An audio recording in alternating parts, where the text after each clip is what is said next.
क्या सरकार का नोटिफिकेशन कोर्ट के फैसले को पलट सकता है?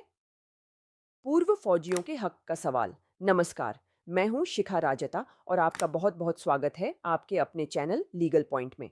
दोस्तों, क्या आपने कभी सोचा है कि अगर कोर्ट किसी कानून को गलत ठहरा दे तो क्या सरकार एक सिंपल सा नोटिफिकेशन जारी करके उस फैसले को बेअसर कर सकती है? क्या कार्यपालिका, कार्यकारी, न्यायपालिका न्यायिक से ऊपर है? आज का केस इसी विशाल और अहम सवाल के आसपास घूमता है, जो हमारे देश की सेवा करने वाले पूर्व फौजियों के अधिकारों से रिलेटेड है। ये कहानी आपको सोचने पर विवश कर देगी। इसलिए इस वीडियो को अंत तक ज़रूर देखें और अगर आपने अभी तक हमारे चैनल को सब्सक्राइब नहीं किया है, तो जल्दी से कर लीजिए। बेल आइकॉन दबाना मत भूलिएगा ताकि आपको हमारे वीडियो सबसे पहले मिले। चलिए, पहले केस की डिटेल्स जान लेते हैं। केस का नाम कुलदीप सिंह व अन्य बनाम हिमाचल प्रदेश सरकार व अन्य। Case number civil writ petition संख्या 4259 साल 2019। फैसले की तारीख 13 अक्टूबर 2025। जज का नाम माननीय जस्टिस सत्येन वैद्य। क्या है पूरा मामला? दोस्तों, ये कहानी है कुछ पूर्व फौजियों की, जिन्होंने अपनी जिंदगी के कीमती साल देश की सीमाओं की रक्षा में लगा दिए। फौज से रिटायर होने के बाद उन्होंने हिमाचल प्रदेश सरकार के जेल विभाग में वार्डर के पद पर नौकरी ज्वाइन की। अब यहाँ से उनकी एक नई उम्मीद ने जन्म लिया। एक नियम था जिसका नाम था डिमोबिलाइज्ड आर्म्ड फोर्सेस पर्सनल रूल्स 1972। इस नियम के रूल 5(1) के अनुसार पूर्व फौजियों ने फौज में जितनी भी सर्विस की है, उस सर्विस को उनकी सिविल नौकरी यानी वार्डर की नौकरी की सीनियरिटी में शामिल किया जाएगा। इसका सीधा मतलब था कि अगर किसी ने 10 साल फौज में सेवा की है तो उसे अपनी नई नौकरी में 10 साल की सीनियरिटी का लाभ मिलेगा, जिससे उसे प्रमोशन जल्दी मिलेगा। हमारे केस के याचिकाकर्ता, जो कि सभी पूर्व फौजी थे, इसी लाभ की उम्मीद कर रहे थे। उनका मानना था कि उनकी फौजी सर्विस को उनकी मौजूदा सर्विस में शामिल किया जाना चाहिए, जिससे वे विभाग के बाकी लोगों से सीनियर हो जाएंगे। लेकिन कहानी में एक बहुत अहम मोड़ तब आया जब हिमाचल प्रदेश हाई कोर्ट ने एक दूसरे केस में, जिसका नाम था वी के बहल केस, साल 2008 में एक ऐतिहासिक फैसला सुनाया। कोर्ट ने कहा कि फौज की सर्विस का सीनियरिटी लाभ सिर्फ उन पूर्व फौजियों को मिलेगा जिन्होंने इमरजेंसी के समय फौज ज्वाइन की थी, सबको नहीं। इस तरह कोर्ट ने उस नियम को असंवैधानिक यानी अनकॉन्स्टिट्यूशनल घोषित कर दिया। बाद में सुप्रीम कोर्ट ने भी साल 2017 में इस फैसले पर अपनी मुहर लगा दी। अब याचिकाकर्ताओं के लिए मुश्किल खड़ी हो गई। जिस नियम के आधार पर वे सीनियरिटी मांग रहे थे, उसे तो कोर्ट ही गलत ठहरा चुका था। लेकिन यहाँ सरकार ने एक नया दांव खेला। साल 2019 में सरकार एक नोटिफिकेशन लेकर आई।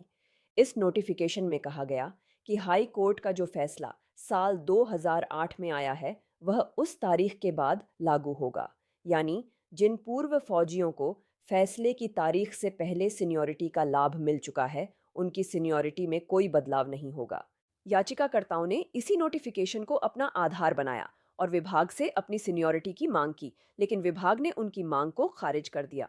बस इसी के बाद उन्होंने हाई कोर्ट का दरवाजा खटखटाया। अब सवाल आपसे, तो देखा आपने मामला कितना पेचीदा है। एक तरफ कोर्ट का फैसला है जो नियम को ही खत्म कर चुका है, और दूसरी तरफ सरकार का नोटिफिकेशन है जो उस नियम को एक तरह से बचाने की कोशिश कर रहा है। अब आपके लिए कुछ सवाल हैं। मुझे पूरी उम्मीद है कि आप नीचे कमेंट सेक्शन में इनके जवाब जरूर देंगे। पहला सवाल, क्या राज्य सरकार एक नोटिफिकेशन जारी करके हाई कोर्ट या सुप्रीम कोर्ट के फैसले के प्रभाव को कम कर सकती है? दूसरा सवाल, जब कोर्ट किसी कानून को असंवैधानिक घोषित करता है, तो क्या वह कानून फैसले की तारीख से खत्म होता है या जिस दिन वह बना था उसी दिन से शून्य माना जाता है? तीसरा और सबसे अहम सवाल, आपको क्या लगता है इस केस में कोर्ट ने क्या फैसला सुनाया होगा? क्या उन पूर्व फौजियों को सीनियरिटी का लाभ मिला होगा या नहीं?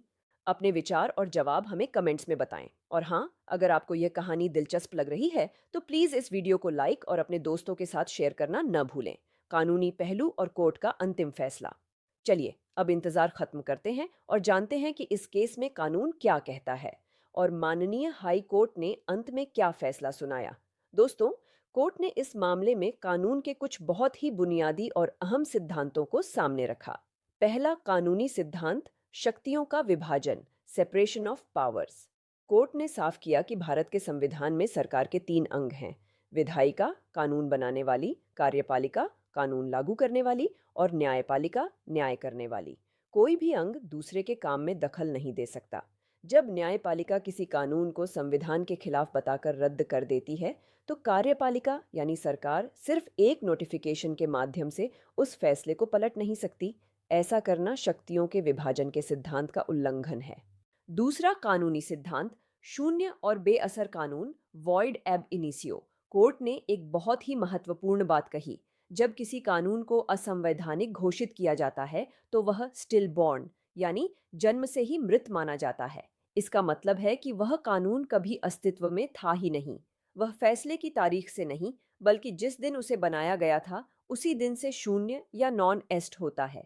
इसलिए जिस रूल 5(1) का लाभ याचिकाकर्ता मांग रहे थे, वह तो कानून की नज़र में कभी था ही नहीं। अंतिम फैसला, इन कानूनी सिद्धांतों के आधार पर माननीय हाईकोर्ट ने यह माना कि जब रूल 5(1) को पहले ही असंवैधानिक घोषित किया जा चुका है, तो वह पूरी तरह से खत्म हो चुका है।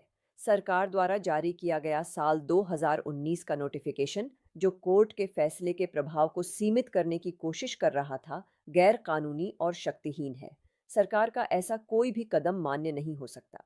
इसलिए कोर्ट ने याचिकाकर्ताओं की याचिका को खारिज कर दिया और कहा कि उन्हें फौज की सर्विस के आधार पर सीनियरिटी का कोई लाभ नहीं मिल सकता, क्योंकि जिस नियम के तहत वे यह मांग रहे थे, वह अब अस्तित्व में ही नहीं है।